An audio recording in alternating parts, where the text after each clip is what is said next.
প্রথম অধ্যায় বিষাদ যোগ। ধৃতরাষ্ট্র উবাচ ধর্মক্ষেত্রে কুরুক্ষেত্রে সমবেতাयुत्सव मामकाः पाण्डवाश्चैव किम् अकुर्वत सञ्जय।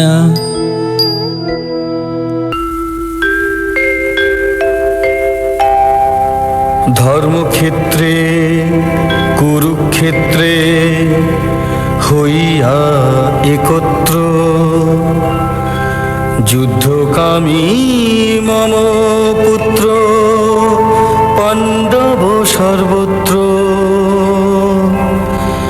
কি করিল তারপর কহত সঞ্জয়, ধৃতরাষ্ট্র জিজ্ঞাসয়ে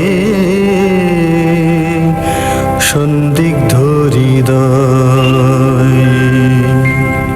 ধৃতরাষ্ট্র জিজ্ঞাসা করলেন, হে সঞ্জয়, ধর্মক্ষেত্রে যুদ্ধ করার মানসে সমবেত হয়ে আমার পুত্র এবং পাণ্ডুর পুত্রেরা তারপর কি করল? তাৎপর্য: ভগবদ্গীতা হচ্ছে বহুজন পঠিত ভগবত তত্ত্ববিজ্ঞান, যার মর্ম গীতা মাহাত্ম্যে বর্ণিত হয়েছে। সেখানে বলা হয়েছে ভগবদ্গীতা পাঠ করতে হয় ভগবত তত্ত্বদর্শী কৃষ্ণ ভক্তের তত্ত্বাবধানে। ব্যক্তিগত দৃষ্টিভঙ্গির পরিপ্রেক্ষিতে গীতার বিশ্লেষণ করা কখনোই উচিত নয়। গীতার যথাযথ অর্থ উপলব্ধি করার দৃষ্টান্ত ভগবদ্গীতায় আমাদের সামনে তুলে ধরেছে অর্জুনের মাধ্যমে, যিনি স্বয়ং ভগবানের কাছ থেকে সরাসরিভাবে এই গীতার জ্ঞান লাভ করেছিলেন। অর্জুন ঠিক যেভাবে গীতার মর্ম উপলব্ধি করেছিলেন, ঠিক সেই দৃষ্টিভঙ্গি ও মনোবৃত্তি নিয়ে সকলেরই গীতা পাঠ করা উচিত। তাহলেই গীতার যথাযথ মর্ম উপলব্ধি করা সম্ভব। সৌভাগ্যবশত যদি কেউ গুরু পরম্পরা সূত্রে ভগবদ্গীতার মনগড়া ব্যাখ্যা ব্যতীত যথাযথ অর্থ উপলব্ধি করতে পারেন, তবে তিনি সমস্ত বৈদিক জ্ঞান এবং পৃথিবীর সব রকমের শাস্ত্র জ্ঞান আয়ত্ত করতে সক্ষম হন। ভগবদ্গীতা পড়ার সময় আমরা দেখি অন্য সমস্ত শাস্ত্রে যা কিছু আছে তা সবই ভগবদ্গীতায় আছে।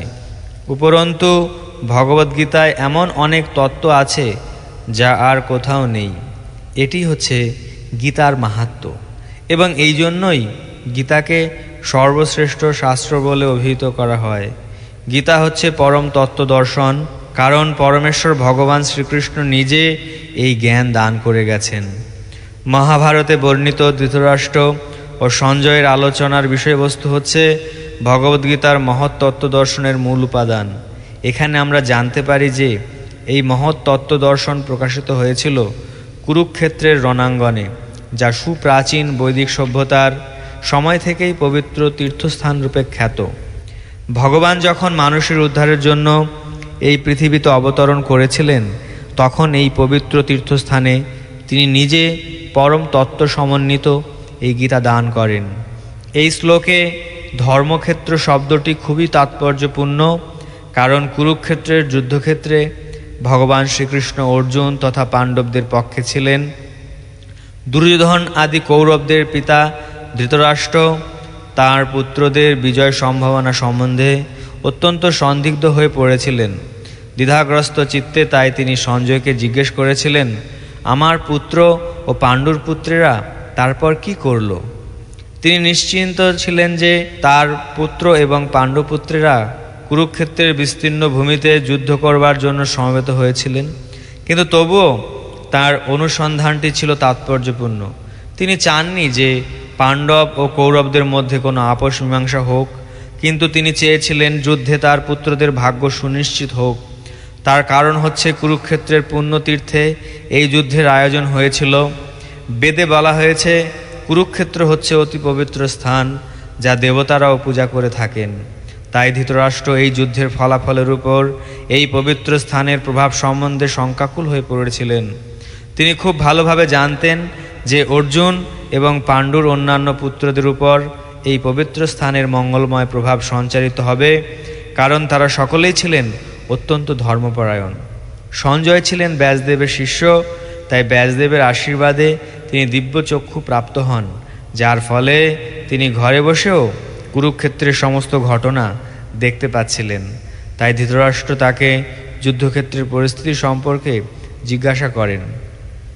পাণ্ডবেরা এবং ধৃতরাষ্ট্রের পুত্রেরা ছিলেন একই বংশজাত, কিন্তু ধৃতরাষ্ট্রের মনোভাব এখানে প্রকাশ পেয়েছে। তিনি কেবল তার পুত্রদেরই কৌরব বলে গণ্য করে পাণ্ডুর পুত্রদের বংশগত উত্তরাধিকার থেকে বঞ্চিত করেছেন। এভাবে ভ্রাতুষ্পুত্র বা পাণ্ডুর পুত্রদের সঙ্গে সম্পর্কের মাধ্যমেই ধৃতরাষ্ট্রের বিশেষ দৃষ্টিভঙ্গি হৃদয়ঙ্গম করা যায়।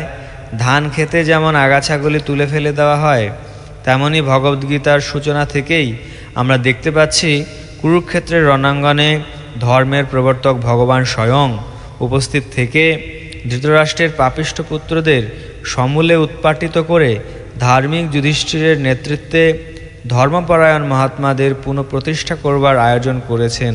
বৈদিক এবং ঐতিহাসিক গুরুত্ব ছাড়াও সমগ্র গীতার তত্ত্বদর্শনের পরিপ্রেক্ষিতে ধর্মক্ষেত্রে ও কুরুক্ষেত্রে এই শব্দ দুটি ব্যবহারের তাৎপর্য বুঝতে পারা যায়।